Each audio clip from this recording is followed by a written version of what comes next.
स्वागत है आपका आपके YouTube चैनल पर। आज की क्लास स्पेशल रहेगी प्रीवियस ईयर पेपर से। देखिए, प्रीवियस ईयर पेपर की सीरीज में हम आज का पेपर करेंगे Haryana panchayat officer evening session 2017 में, जो HSSC के द्वारा लिया गया था। इसमें हरियाणा जीके से रिलेटेड जितने भी क्वेश्चन आए थे उनको आज डिस्कस करेंगे। तो चलिए स्टार्ट करते हैं। हरियाणा में पनघट से संबंधित गीतों में किस रस की प्रधानता थी? देखिए, हरियाणा में पनघट से संबंधित गीतों में किस रस की प्रधानता थी? तो श्रृंगार रस की प्रधानता थी। तो नेक्स्ट क्वेश्चन की बात कर लेते हैं। हरियाणा में असहयोग आंदोलन किस वर्ष प्रारंभ हुआ? देखिए, असहयोग आंदोलन कब प्रारंभ हुआ था? 1920 में। तो हरियाणा में भी सेम डे 1920 में ही असहयोग आंदोलन प्रारंभ हो गया था। नेक्स्ट क्वेश्चन, 2014 से 2019 के कार्यकाल में कैप्टन अभिमन्यु, देखिए कैप्टन अभिमन्यु ने किस विधानसभा क्षेत्र का प्रतिनिधित्व किया था? देखिए, कैप्टन अभिमन्यु 2014 जो इलेक्शन हुआ था विधानसभा का, उसमें ये मंत्री के पद पर रहे थे। तो ये कौन सी कॉन्स्टिट्यूएंसी से संबंधित थे, ये पूछा गया है। तो ये कहाँ से थे? नारनौंद कहाँ पर पड़ता है? हिसार में। नारनौंद कहाँ पर पड़ता है, ये भी आपको पता होना चाहिए, हिसार में। ठीक है, नेक्स्ट की बात कर लेते हैं। राष्ट्रीय राजमार्ग नंबर 1 पर सबसे लंबा ऊपरी मार्गी पुल किस नगर में? देखिए, ये पूछा गया है। राष्ट्रीय राजमार्ग नेशनल हाईवे नंबर 1 पर सबसे लंबा पुल, जो ट्रैफिक क्रॉस के लिए सबसे लंबा पुल किस नगर में है?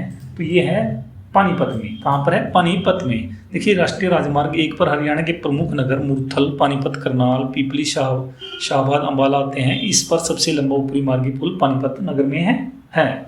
सबसे अधिक संस्कृत विद्वानों का निर्माण करने वाला शेखावटी ब्रह्मचारी आश्रम किस जिले में है? देखिए, शेखावटी ब्रह्मचारी आश्रम की बात की गई है, तो ये किस जिले में पड़ता है, ये पूछा गया। तो ये कहाँ पर पड़ता है? भिवानी में। कहाँ पर पड़ता है? भिवानी के अंदर शेखावटी ब्रह्मचारी आश्रम पड़ता है। सबसे अधिक संस्कृत विद्वानों का निर्माण करने वाला शेखावटी ब्रह्मचारी आश्रम भिवानी जिले में है। इसकी स्थापना कब हुई थी? ये भी आपको बताना चाहिए। इसकी स्थापना कब हुई थी? 1968 में। इसकी स्थापना 1968 में की गई थी। तो शाम में हरियाणा का सर्वाधिक प्राचीन हिंदू मंदिर विष्णु देवता का मंदिर भी है। नेक्स्ट क्वेश्चन की बात करते हैं। कुरुक्षेत्र के किस मंदिर की दीवारों पर भगवत गीता के श्लोक लिखे हुए हैं? देखिए, भगवत गीता के श्लोक कुरुक्षेत्र के किस मंदिर पर लिखे गए हैं, ये पूछा गया है। तो ये लिखे गए हैं बिरला मंदिर पर। बिरला यहाँ पर बिरला है, वैसे बिरला मंदिर बोल देते हैं वहाँ के लोकल लोग। तो ये भगवत गीता के श्लोक बिरला मंदिर की दीवारों पर लिखे गए हैं। कुरुक्षेत्र पेहवा मार्ग, देखिए ये जो मंदिर है, ये कुरुक्षेत्र जो अपना थानेसर रेलवे स्टेशन पड़ता है, थानेसर का रेलवे स्टेशन पड़ता है जो, उसके बिल्कुल नज़दीक, उसके बिल्कुल सामने पड़ता है ये। और ये बिरला मंदिर की बात की जाए तो कब बना था? 1955 में। कब बना था? 1955 में बना था। निम्नलिखित में से कौन सा स्थान हड़प्पा संस्कृति का स्थान नहीं है? देखिए, कौन से स्थान में हड़प्पा संस्कृति का स्थान नहीं है? राखीगढ़ी है, बिनावली है, दौलतपुर है, बट फरीदाबाद हड़प्पा संस्कृति का स्थान नहीं है। नेक्स्ट क्वेश्चन की बात कर लेते हैं। मारकंडा नदी प्रमुख रूप से किस जिले में बहती है? देखिए, मारकंडा नदी अगर ये पूछा जाए किस जिले से प्रवेश करती है, तो ये आपको पता होना चाहिए, अम्बाला से। देखिए, ये क्वेश्चन भी पूछा जा चुका है। मारकंडा नदी हरियाणा में किस जिले से प्रवेश करती है? अम्बाला से। बट ये पूछा गया किस जिले में प्रमुख रूप से बहती है, तो ये भी आपको पता होना चाहिए, ये बहती है कुरुक्षेत्र में। अम्बाला को क्रॉस करके ये कुरुक्षेत्र में एंटर कर जाती है और कुरुक्षेत्र में ही ज़्यादातर बहती है।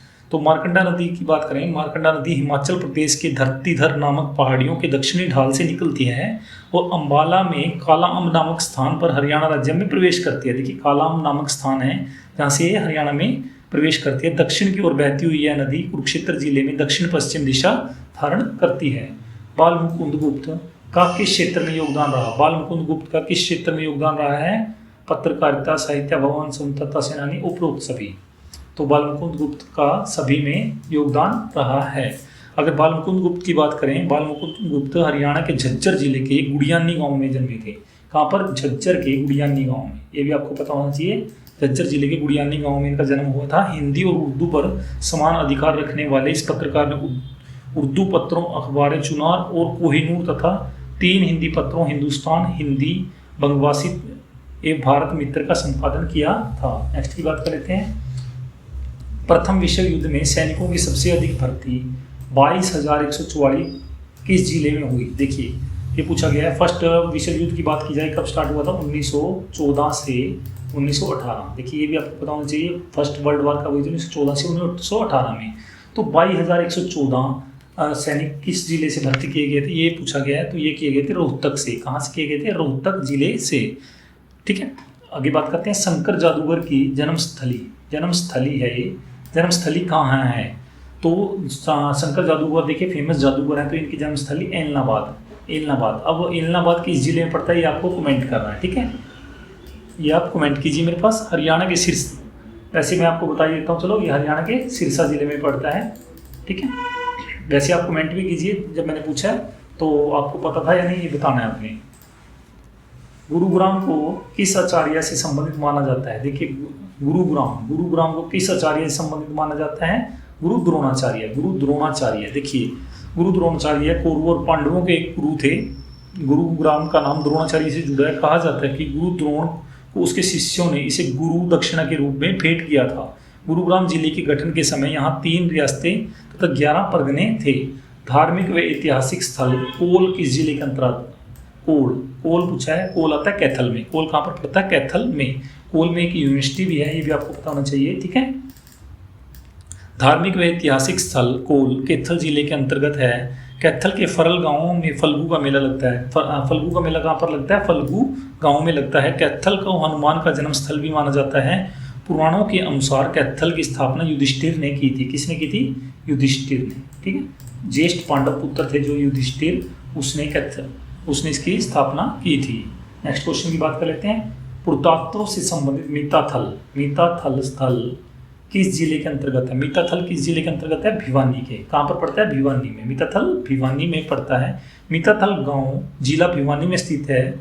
डॉक्टर सूरजभान ने इसे 1967-68 कब? 1967-68 में इस पुरातत्व का निरीक्षण करने के लिए उपरांत उत्खनन किया था, जहाँ पर प्रारंभिक हड़प्पा संस्कृति, हड़प्पा सभ्यता तथा उत्तर हड़प्पा संस्कृति के अवशेष प्राप्त हुए हैं। सन 1965 में टिल्ले के पास नहर खोदते समय तांबे के 13 छल्ले तथा 2 भाले भी प्राप्त हुए हैं। अजय यात्रा का संबंध किस खेल से? देखिए अजय यात्रा का संबंध किस खेल से है? तो उनका संबंध है क्रिकेट से। किस खेल से है?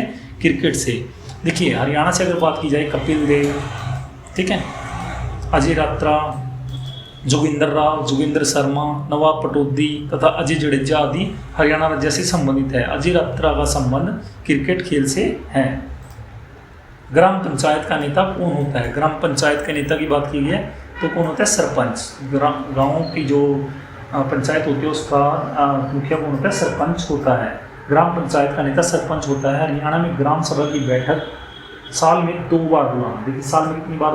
2 बार बुलाना अनिवार्य किया गया है। कितनी बार? 2 बार बुलाना अनिवार्य किया गया हुआ है। 13 अप्रैल और 2 अक्टूबर। 13 अप्रैल और ये भी आपको पता होना चाहिए किसकी डेट को? 13 अप्रैल और 2 अक्टूबर को। ठीक, इससे ज़्यादा बार आप कितनी बार भी बुला सकते हैं, बट 2 बार मिनिमम आपको बुलाना ही पड़ेगा। तो दोस्तों ये थी आपके लिए इंपॉर्टेंट क्लास। तो कैसी लगी आपको क्लास? Thanks for watching.